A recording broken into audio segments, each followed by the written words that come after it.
One of the nice things about coming in the panel in the afternoon is that you can build on the morning. You certainly kind of gained experience from it. And two things I've noticed: that one is that the lapses of old age are covered up by jet lag.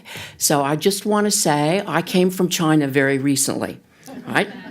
But the second one is, and I think Secretary Perry brought this out very well, that like war, peace takes effort. Peace takes preparation, strategy, investment, and ongoing preparation. And we heard him talk about policy without a plan. Well, you know, peace takes plan too. And so I'd like to talk about some very on-the-ground work that's going on in the DPRK. Now, my name is Linda Lewis, and I manage the American Friends Service Committee, that's AFSC program in the DPRK. Now, most people are surprised to learn that an American organization works in North Korea, but AFSC is a handful of U.S. NGOs, mostly faith-based, and AFSC is Quaker-affiliated, that maintain ongoing projects in North Korea. In fact, I was in the DPRK less than 3 weeks ago, right in the middle of heightened tensions in the region. But for us, it was a routine semi-annual project monitoring visit. And I'll speak more on that in just a moment. Now, actually, AFSC has been making efforts for peace on the Korean Peninsula for almost as long as the U.S. government has been investing in war. In 1953, immediately following the Armistice Agreement, AFSC began a 5-year reconstruction and refugee assistance program near Kunsan in South Korea. Then in 1980, AFSC started people-to-people exchanges with the North. We were the first U.S. public affairs organization to send a delegation to Pyongyang. And that exchange also marked the beginning of AFSC's long partnership with the Korean Committee for Solidarity with the World's People, KCSWP. And this is a partnership that continues unbroken for 37 years. To this day, when we still work with them within North Korea. We provided humanitarian assistance to North Korea during the famine in the late 1990s, as of course did many other international organizations, but then AFSC stayed on to offer agriculture development assistance. Since 1996, our focus has been on food security, and you just heard, arguably this may be North Korea's most critical humanitarian need. Our current program works to promote improved technologies and sustainable agriculture practices. Now, after almost 20 years of operation in terms of food, we know that our project has helped increase agricultural productivity. It's improved food security for farm families. We reach at least 12,000 people. And that we have empowered farm managers in local communities. We operate in partnership with 4 cooperative farms, as well as with agriculture scientists at the Academy of Agriculture Sciences, Kaeun-sung College of Agriculture of Kim Il-sung University, and other agriculture research institutes and groups.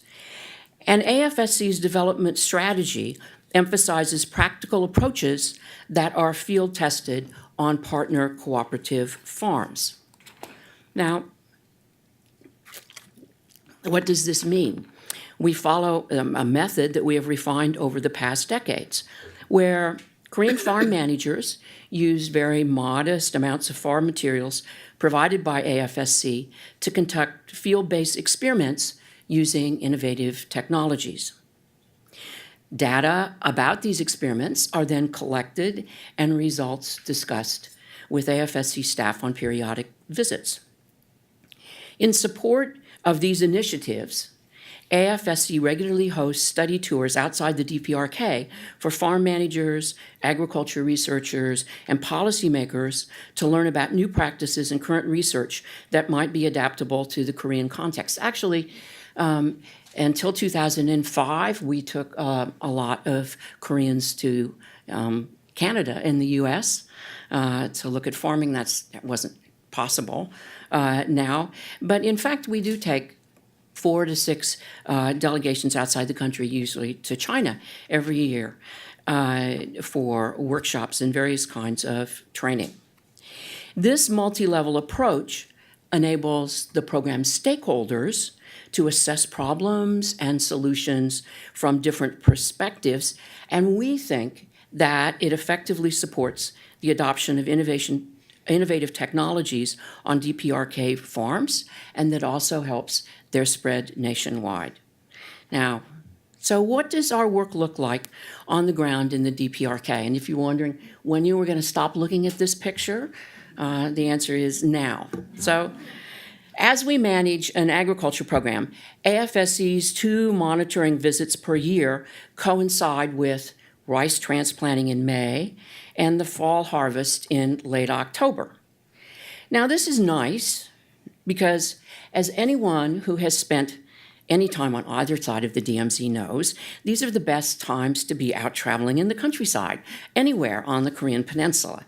So, the scenery is nice, and actually it coincides with rice transplanting when there are lots of people in the fields, and of course, as this sign reminds us, everyone should be transplanting rice.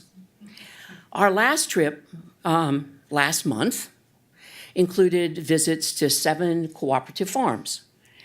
4 of them are our partners, and we also visited 3 potential new partners. We've been auditioning new partner farms, and we do have some choice in the matter. And visits to our partner farms typically include, and this is what it looks like when you approach a farm center. This is a typical cooperative farm center in Korea. But when we go there, first we have discussions with farm managers and other farm management committee members, and usually in the center of the farm management office. And this is followed by going out to the fields to see what new things are going on. Now, one significant AFSC success story has been the introduction of the use of plastic trays for seedbed cultivation. And this spring, as in many springs before, we've had a chance to observe the use of these plastic trays in the field. And here you can see plastic tray is, I don't know, if you're a home gardener, maybe you're familiar with the idea of actually growing seedlings in trays. And what's nice is you can pull them out and take them to the field where you're transplanting. And here, the woman in the middle is our agriculture program assistant, who's Chinese, and she's looking at the seedlings there. And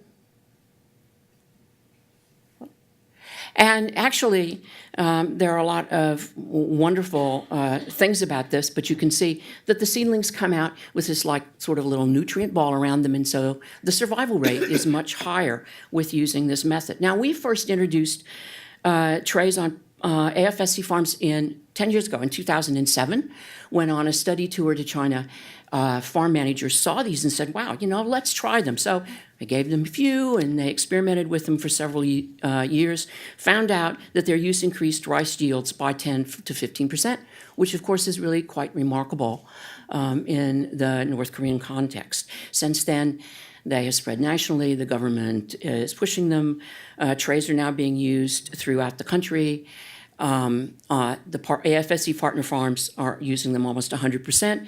And we've heard the estimate that maybe 10% of farms in the DPRK have tried using them, and 40% know about them. And AFSC has supported efforts to produce the trays domestically. So we're happy about this result. When we visit farms, we also see experiments that are going on. I mentioned that we support experiments that then we hope are going to be adopted on the farms. This is, whoops, oh, wait a minute. Oh, I forgot these two. Okay. we saw the trays being washed in the field and then stacked up. And they can be used for 5 years. So, but then we also go out and see experiments. This is where we get to line up on mud ridges in rice paddies and try not to fall off. But in this case, this is experiments, if you see it from the other side, experiments that the Farm Management Committee is doing with different varieties of rice with the plastic trays and to see what works best. Recently, we have also been encouraging the use of conservation agriculture technologies, low-till, covering the fields. All of these things increase soil fertility. And when we visit on our monitoring visits, we collect information on the results of the experiments that have been done in the previous 6 months. We also check up on the farm materials we ship to the farms. And, you know, we really always like to see them in use. I don't know if you can see the woman has a backpack sprayer. Recent changes in the farm management system has meant that farmers now work in smaller groups. So we've been finding increasing requests for small materials. These backpacks, sprayers too. You know, we just sent some new ones and they told us, I said, oh, they're really great because they're light enough that the women are happy using them. Now, 60% of farm labor in North Korea is female, so we were happy to actually see one on the ground. We've been providing also smaller equipment. As I said, farmers are now farming in smaller groups, even individual farmers. So we have requests for smaller equipment that is portable. This might look like your home chipper, wood chipper. Well, it's actually for chopping up corn stalks and using for compost. We sent this in the fall. Another current project we check on is greenhouses. There's been a nationwide effort in the past 10 years to increase greenhouse use because obviously, again, going back to food security and nutrition, these provide more vegetables, particularly in the winter. And the first ones were built on AFSC partner farms in 2012. This is one of the oldest ones. It's a solar greenhouse. It's got a back side to it. This is the inside. And every time we go, they've done something else to it. They've, made it bigger, or they've put things up. One year we came and the floods had washed the back wall down. So, but now the farm managers are actually, all the farmers are getting very good at cultivating things inside the greenhouse. And even in small hoop greenhouses, people are getting nice melons out of them. Now, greenhouses are an important source of fruits and vegetables in the winter. And again, I would say this is important in a place where malnutrition is common, and particularly from lack of variety in the diet. And NGOs provide greenhouses for orphanages and hospitals also, so that they can get fruits and vegetables in the winter. I would also point out one of our farm managers is a female. We found out that 25% of farm managers are females. And so we said, okay, we really want to meet this. And our partner said, okay, that's fine. We'll find a farm that has a female manager. But greenhouses are also an important source of income for farms and farm households, as produce is outside the farm quota system and can be sold. So there are a lot of reasons why they've become quite common in the Korean countryside. I would also note, again, about gender, that many greenhouse managers are women. This woman we've been acquainted with, she runs the major greenhouse at one of our farms. And we heard that at a recent 2-week training in Pyongyang for greenhouse managers by the Pyongyang Vegetable Research Cultivation Center, all 9 of the greenhouse managers who attended from AFSC partner farms were women. Now, our visit ends with lunch on the farms because there aren't very many restaurants around. And on one farm in particular, we enjoy eating at the farm manager's home. This is nice because in this case, we get a glimpse of local life. This is the kitchen. And here, the kindergarten is right next door, so we're often treated to informal performances by children before or after lunch. Now, I'd like to say that AFSC is an example, I believe, of a small private U.S. NGO that has realized substantial results over the long term in the DPRK, even while operating under significant administrative and now sanctions constraints and with relatively limited resources. Key to AFSC's success is working in close partnership with our North Korean counterparts.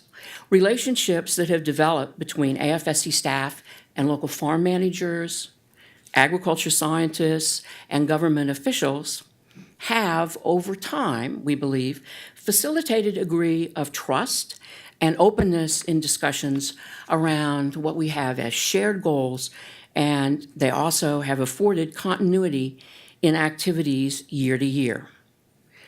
Project support is planned jointly in consultation with various stakeholders, and priorities for assistance are established based on these consultations.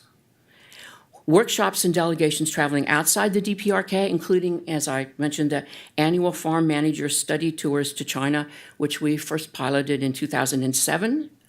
These opportunities offer additional chances for more relaxed, informal discussion and planning between AFSC staff and DPRK counterpart representatives.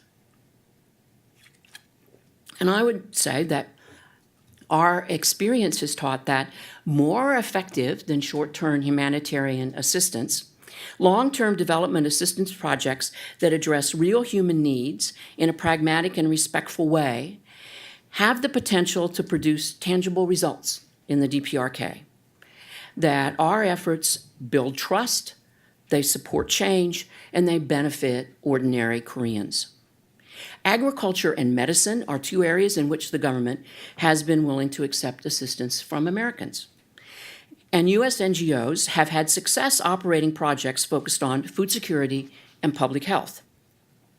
As these projects are in line with mandated government priorities, they are generally less affected by political tensions and are more likely to involve work at the individual or community level, closer, as you might note, to the actual beneficiaries.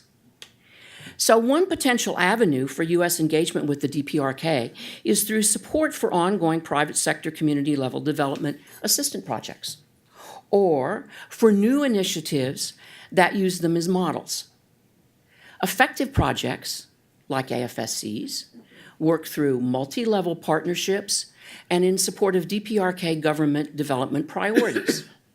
They also combine training and investment to achieve sustainable outcomes. Such projects, in fact, could address critical humanitarian needs within the DPRK, and at the same time, they also promote relationship building between North Koreans and Americans. Now, today, this conference focuses on promising policy options that could diffuse tensions between Washington and Pyongyang. And in this panel, we look at potential opportunities through humanitarian engagement. So I would argue that AFSC's long experience in working with North Korea, as well as the experiences of other organizations working there and also the UN organizations, offer insights into designing a U.S. engagement strategy that would improve security for all stakeholders on the Korean Peninsula. Such a strategy requires collective effort to positively transform current cycles of tension and conflict. Such a strategy also requires seeking shared solutions to shared problems. And such a strategy requires cooperation at multiple levels. But most important, I think, is, and as we've heard this morning, the U.S. must adopt a long-term approach to engagement with the DPRK that begins by addressing root causes, such as food security, rather than focusing on symptoms. In an interdependent world, achieving lasting security is not a zero-sum game. There can be no success in meeting U.S. goals of reducing North Korea's nuclear weapons or proliferation risk without first acknowledging Pyongyang's legitimate security concerns and economic development interests. By addressing North Korean needs through projects that build trust, support change, and benefit ordinary people, negotiation on other issues will become possible. I'd like to conclude by noting that efforts for war on the Korean Peninsula in the name of security, national security, peninsular security, alliance security, regional security, and now U.S. homeland security this year, these efforts for war have been going on for over 60 years. So maybe now it's time for the U.S. government to try efforts for peace on the Korean Peninsula in the name of what we might call shared security for all stakeholders, and that would include ordinary North Koreans. Thank you.